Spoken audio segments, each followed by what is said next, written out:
simplifying and manipulating rational expressions. If you remember, a rational expression is basically a fraction, except the top and bottom of the fraction are polynomials. Here are some examples, if you care to see them.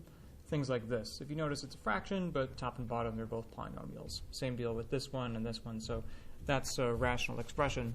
And I just want to review how to simplify and work with expressions like that. The first thing I want to talk about is when can you cancel? And I'll show you what I mean by that. Suppose that we have the following rational expression. X plus 2 times x plus 3 all over x plus 2 times x plus 5. Hopefully, when you see this expression, you look at it and you say, oh, I've got an x plus 2 on the top and the bottom. I can cancel them. And this expression simplifies to just x plus 3 over x plus 5. That's true. And the cancellation does work there. But with more complicated expressions, it becomes a little bit less obvious exactly when you can and can't do this. That is, when you can and can't cancel common factors. And so I want to take a look at another example. So let's have a look at the expression x times quantity x plus 4 all over 3x. Now, can you cancel anything in this expression? Hopefully, you're thinking, yes, you can. You can cancel some x's, right? Which x's can you cancel? This one and this one.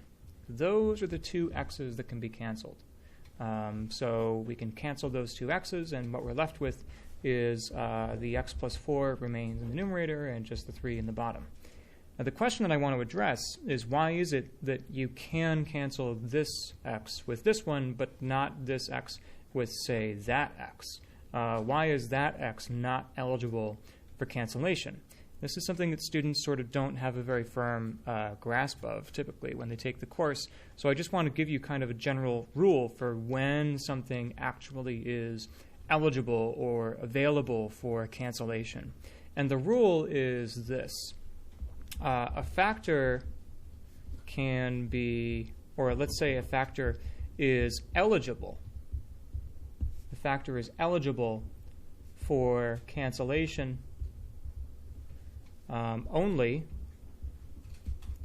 if it's multiplying the entire numerator or the entire denominator. So that's really the rule.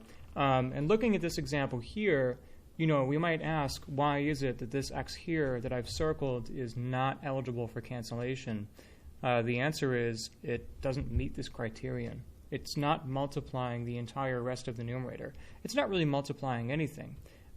This x, on the other hand, the one that we did cancel, that x is eligible for cancellation because it's multiplying the entire rest of the numerator.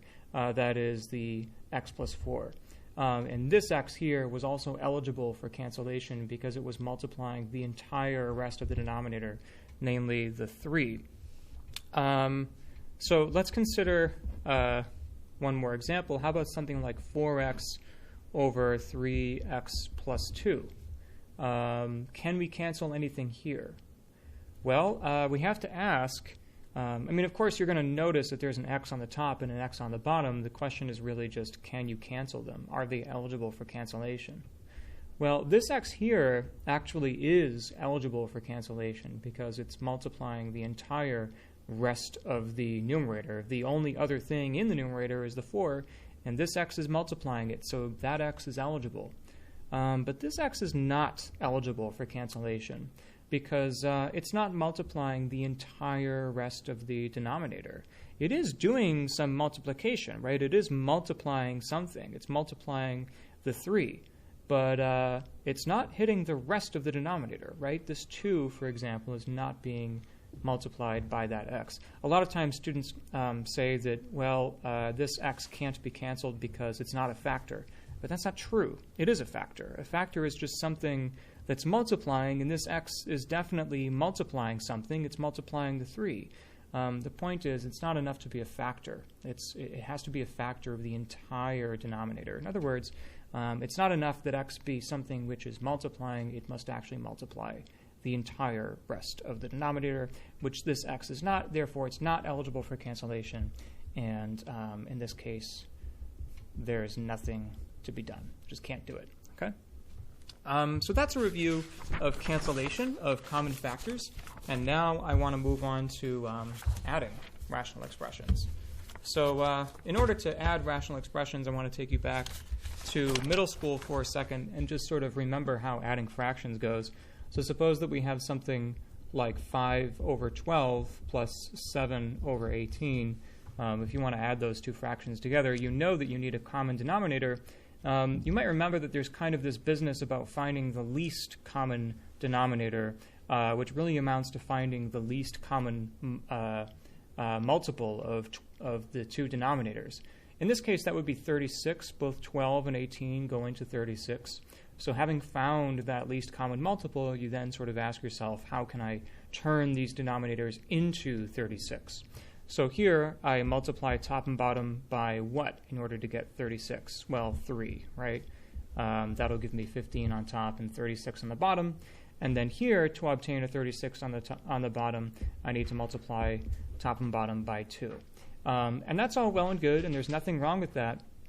But I do want to point out that if you cannot find the least common multiple of the two denominators, I mean, in this case, 12 and 18, it's pretty clear that 36 is the least common multiple, but if you have larger numbers or if you have algebraic expressions instead of numbers, maybe the least common multiple is a little bit more difficult to fathom. I just want to tell you that one way of obtaining common denominators that you can always do, it's not necessarily the most efficient way of doing it, but if you're stuck, one thing that you can always do is the following.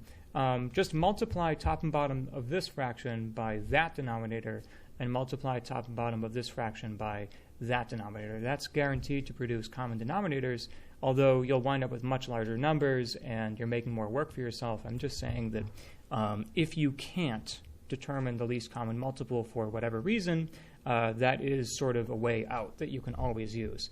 So you could multiply top and bottom by 18 here and multiply top and bottom by 12 here. And that would also produce common denominators. Now, as far as adding rational expressions are fractions. And so the rules are the same. And so if we want to add two rational expressions like 2 over x plus 3 over x plus 5, you need common denominators, right? So you need to find, therefore, the least common multiple of x and x plus 5. That is, you need to find an algebraic expression, the smallest such expression, which both x and x plus 5 divide. If that kind of freaks you out and you can't really imagine that, as I said, this trick here always works. You can just multiply top and bottom of this fraction by that denominator and top and bottom of this fraction by that denominator. So in this case, I'll multiply top and bottom here by x plus 5 and top and bottom here by this denominator, which is x. So what does that give me? Well, here in this fraction, I have 2 times x plus 5 over x times x plus 5 plus, and then here I have 3 times x is 3x over x times x plus 5. So I've got common denominators. By the way, in this case, x times x plus 5 is the least common multiple of these two denominators, so this gives us the best answer anyway. But okay, so now we're ready to add these two fractions together. I keep the denominator of x times x plus 5, and then I put the two numerators together. Well, I add them, I should say. So there I have it. That's I've combined the two fractions, but I would argue that probably this can be cleaned up to a certain extent. So what can we do? Hopefully your gut is telling you that you should distribute this 2 here, and then probably collect like terms if you can. So that's 2x plus 10 plus 3x all over x times x plus 5. And then hopefully you see that we can combine the 2x and the 3x here. So that's 5x plus 10 over x times x plus 5. And I'd say that's a perfectly good answer. A couple comments on simplification. I would argue that when it comes to polynomials, and all of these numerators and denominators are polynomials. When it comes to polynomials, there are sort of two acceptable forms.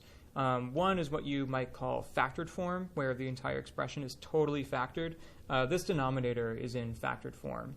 And the other acceptable form that you can leave expressions in is what you might call standard form or totally multiplied out form. This numerator is in totally multiplied out form. It's in standard form. I just want you to notice that this expression here, the numerator of this fraction, is in neither of those forms. It's sort of a mixed state. It's neither totally factored nor is it totally multiplied out. This kind of thing is not really acceptable to leave your answer in, okay? So I think it's fine to leave the numerator here as 5x plus 10. I think that's in standard form. It's fine to leave this denominator as x times x plus 5. That's also okay, but mixed states like this are not really acceptable. You should sort of, when you add two rational expressions together, it is sort of a good idea to ask whether the numerator can be factored. In this case, we get lucky. You can pull out a 5 and write it as x plus 2 over x times x plus 5. Once in a very long while, the factor that you get here after factoring will cancel with one of the factors in the bottom. That's very rare, but it can happen. So when you add two fractions together like this, when you add two rational expressions together, it is worth asking, can you factor the resulting numerator? Because if you can, you might be able to cancel some common factors, but 99% of the time it doesn't work that way. But just something to keep an eye out for. Okay, and then the last thing I want to talk about is complex fractions. So a complex fraction is basically a fraction within a fraction. And you did this last year, and so I'm going to review it quickly. Let's consider something like this. Suppose we have 2 over x plus 3 over 1 over x plus 2 plus x over 4. So you can see that you've got fractions within fractions, and the goal is to clean this up and make it look not so horrible. One thing that I want to point out before we begin working on this thing is that, if you suppose you had something like this, 2/3 over 5/7. Okay, that's a complex fraction, although it's sort of a nicer one because, there's no variables or anything. Hey, let me get you.